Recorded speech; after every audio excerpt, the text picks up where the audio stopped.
In this problem, we're going to find the probability that z is greater than 1.2 and the probability that z is greater than 1.78. Again, using a cumulative normal distribution table. Here we have to find the probability to the right of some given z value. And my cumulative normal distribution table gives me the probability to the left of a given z value. So I can't use it straight away. Let's sketch what I'm actually looking for in the first example. Looking at z greater than 1.2, which was about here, I'm trying to find this area shaded in pink. My table gives me areas to the left of a given value, which would be this space out here. So what we need to do is use the fact that the total probability or area under a cumulative distribution is always going to be equal to 1.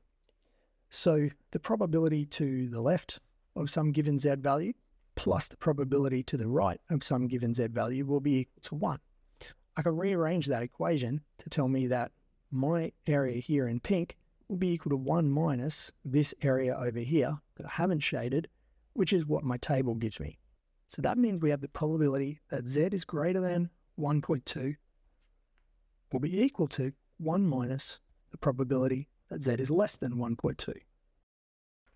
I can find that using my cumulative normal distribution table, looking for z equal to 1.2, and I have a probability of 0.8849.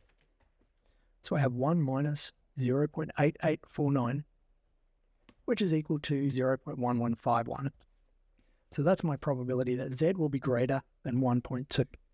And if you take a look at the shaded shape here, it's definitely less than 50%, and it's probably going to be quite small because it's not this big chunk in here. So a value of 11.51% seems about reasonable. Let's do it one more time for the probability that z is greater than 1.78.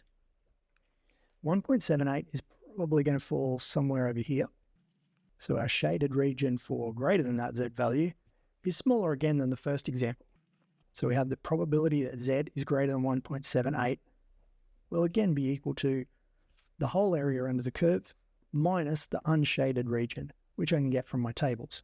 So 1 minus the probability that z is less than 1.78. Looking on the table, I go down to 1.7 and then across to 0.8 for 1.78, and the probability is 0.9625.